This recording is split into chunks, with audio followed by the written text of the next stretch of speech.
Carrie and David Grant on BBC Radio London. We're coming into the last stretch of the show, and this is a moment that we've really been looking forward to. The jazz saxophonist Kim Cypher is in the house. She's a big name on the jazz scene, along with her quintet. She travels the globe. She's performed at Manhattan Glass House. She was commissioned to play the Prime Minister for the Prime Minister. She wasn't playing the Prime Minister. She was commissioned to play for the Prime Minister in 2017. She's worked with Frank Sinatra's sidekick, Clive Morton. She has really secured her place in jazz. Did you say Frank Sinatra's sidekick? Yeah. Sidekick. Not sidekick. Sidekick. It's not, she wasn't playing sax to the ghost of Frank Sinatra singing or anything. She played along with one of Frank Sinatra's sidemen, Clive Morton. She secured her place in musical history, and she's recently appeared on Clear Teal on Radio 2. She's appearing here. She's about to play the Pizza Express Jazz Club. But first, after this, she's here. We have 4 musicians in the studio now. The studio is looking rather packed. I love it. The studio is a gig. This is the hottest gig in town, and we are the only audience watching. But hopefully, they look amazing. These guys, you are all so cool. They're stage ready, man. Yeah, they look amazing. We have Kim Cypher, one of the most fated jazz saxophonists in the country, and also what I find fascinating is there aren't that many really fabulous and well-known female saxophonists, are there, Kim? Well, there's not. I mean, there's more now, I think, than when I kind of started out, because you've got Candy Dolfer, sort of well-known ones. Yes. But there's not as many as there are men, I guess. And where did you train? Did you train here or in America? Well, so I trained here. So, in school through the normal kind of path of learning the clarinet, we were talking about this earlier, how those kinds of things are going out of many It's so schools. sad, very sad. Like in my day, I was really lucky. You play the recorder, then you'd get the option to play an instrument, which I did, the clarinet, which led me on then to the saxophone. But later on in life, I was lucky enough to study with Pee Wee Ellis, who is of James Brown fame. Absolutely. So, an absolute legend. How did that I was going to say, did it change? But of course it changed the way you played. How did it change? Well, it's difficult to say. The only thing I can say about it is that when you're with somebody like that, you just learn so much that even in just a phrase he'll play, you'll pick something up. So I did learn just so much from him. And that must have been really immersive. It was, yeah, it really, really was. And you just pick up stuff that just then naturally comes out in your playing. I get quite excited sometimes because I hear myself play something and I think, oh, I recognise that. That's come from, so many different influences. Hear the influence, yeah. Yeah. Did you find then working with him that there really was a British and an American way of playing jazz? I don't know really. I think it's just like you were saying earlier about music being in your sort of your body, in your heart and your soul. And I think if it's in your heart and your soul, it doesn't really matter. It's there in your own way, and it just comes out however really. So nowadays you play all over the place. Where do you like playing best? What's your favourite? Because you know what, when we think of jazz, a lot of people think of a smoky club, and obviously not now because you're not allowed to smoke in clubs. But the idea of it being an intimate experience, where you're as a member of the audience are really connected to the performer on stage. Is that your favourite thing, or is your favourite thing to play in a bigger environment, or what's? It's a really difficult question. I think it varies really, and and it's nice even if you play, like you say, to a small intimate audience. If they're getting into the music and you're getting that connection with them, then that can be a really special gig. But it just really depends on what's going on and whether they're getting into the music and that kind of thing. So now you're on. Is it your second album? This album? That yes, you're on now, because you had your first album in 2016. That's that right. Yes. And then how long was that before you made your first album? Were you out there for a while before you even came to record? Myself and my husband, who's my drummer, Mike. Hey, you are one good-looking couple. Oh, thanks. We kind of had previous lives, because I was a primary school music teacher. And Mike love this. Today's show.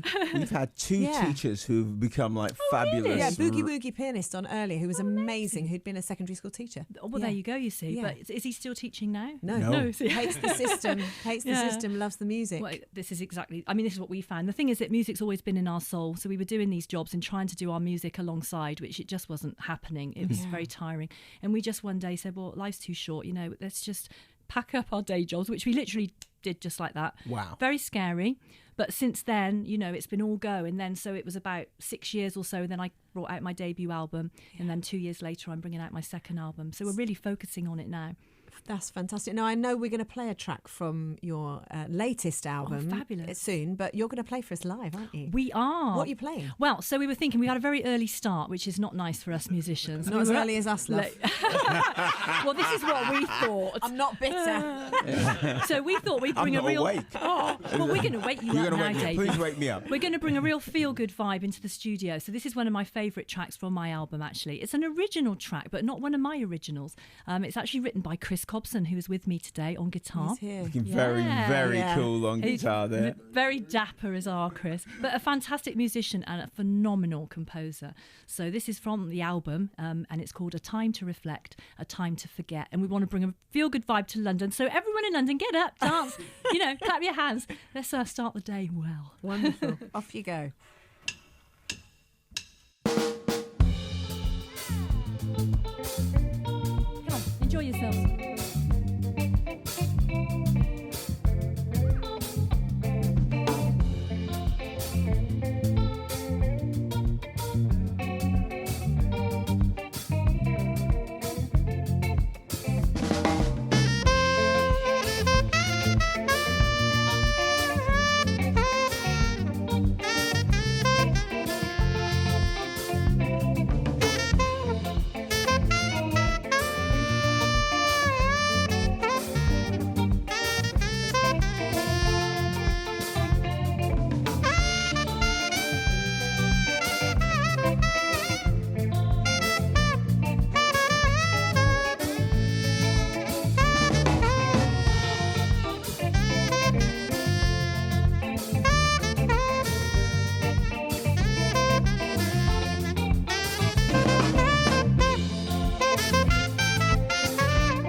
sing. Can't believe. Oh my goodness! I loved you dancing. I couldn't sit still. I had to get up. Oh, Kim Cypher live in the studio on Carrie and David Grant show. Do you just want to name check your band because they are amazing? Yeah, you have to do it on mic though, Kim. Yeah. Oh, so actually, this is the first time I've met lovely Robert Rickenberg. Yes, fabulous. Rob Rickenberg. Okay, he's really good friends with Chris Cobbson. So, and what a fantastic job you did. You mean Rob. to say this is the first time you've done this? That was fantastic. Well, no, we're lifelong friends, really. And of course, my husband, the gorgeous Mike Cypher, on drums. Lovely, hey. And the man who composed the tune on the album, Chris Cobbson, on guitar. Lovely. Yeah. So is the music, the album, just instrumental, or is there some singing on it as well? No, singing as well. So I basically sing and I play soprano, alto and tenor saxophone and a little bit of flute.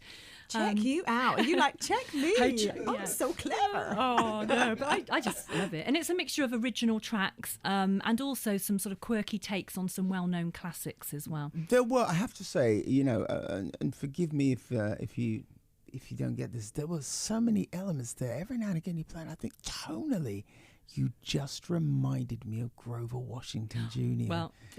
Well, wow, thank you. I mean, that's it's so funky as well, and your rhythmicality, the way you play, the rhythm, the feel is so great. Well, thank you. But that means the world to me because we were saying earlier about influences and Grover. I mean, I listened to Grover Washington growing up, and so it's really nice to hear all these influences, coming out in my playing. So that's a fantastic compliment. Thank you. I'm just imagining your lives, Mike and Kim, before you, because you just look like musos to me. We were very grumpy. But what were you like when you were teachers? Grumpy. So, luckily, it was primary school, so they're lovely children. But I'd go in on a Monday morning. I can't imagine you as teachers. No, thank you. I was a very good teacher. But no, you'd get in on a Monday morning, rough from the weekend because you've been out gigging, and the kids, of course, are full of energy and they just want to make music, and I'd be like, oh, just in a minute, children. But no, it was lovely. But funnily enough, I've got to tell you this story because you were one of my idols, because back in the day I was running a children's choir, and of course you were on the television and you were like but the exciting thing was, and you won't remember this, and apologies in advance, but we were staying at Celtic Manor, my friend and I. Oh yeah, we know the Celtic Manor down in just outside Newport. You were Lovely there. Place, yeah. So me and my friend, both of you were there. If you want to know where to find me, that's where I'll be. Well, we found you there, but we were really excited because we were like, oh my God, it's Carrie Grant. And of course we were doing our children's choir at the time, and we were teaching them Danger Mouse. We were saying Danger Mouse. As you do. As you do. We had all the actions, Danger Mouse. So we sat in the jacuzzi. Jazz. You might remember us because we were these two weird women in the jacuzzi singing Danger Mouse because we were like, let's get her attention. We wanted you to be like... It's amazing how many people try that way of getting my attention. Yeah. Sometimes I'm sitting on the tube and people just burst into song. And I don't know what to do. I'm like, I meant to just pass them a contract. Well, we were just hoping you'd come over and chat, but I think you sort of headed to the furthest end of the swimming pool. I was probably with my children thinking, oh my gosh. Yeah, that's what I can imagine. So that's amazing that you went from, so you've done loads of different things then. So you've done your teaching, but you were also doing choirs and... That was all part of the teaching because I ran lots of after school clubs for the children. I mean, I loved it. I absolutely loved it. And had music not been in my soul, I'd have been happy to do that. But we needed to get out and do music. That's where we're going to end today's show on one of the tracks from your album. Yes. And I'm thinking, Baker Street. When you think saxophone, a lot of people will just think, I know that solo from Baker Street. Yeah, they won't have heard it played like this. Can I just say before we go, though, we want everybody to come to my album launch. Yes, tell us. So you come. Yeah. Please. Yeah. It's on Monday the 8th of April at the Pizza Express in Soho, but it's a really big event for me, launching my second album. So I'd love everybody to come. You'll hear that track there live on stage and lots of other tracks from my album as well, including this version of Baker Street as well. So come on down, folks. Tickets are available right now. Kim Cypher and band, thank you so much. We're going to go out on your tune. And for those of you listening to us this morning, thank you. Thanks Carrie and David, we've loved being with you. We're going to be followed by the original Vagabond, the mighty Robert Elms. But we're going to go out on Baker Street by Kim Cypher.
Good morning, BBC Radio London.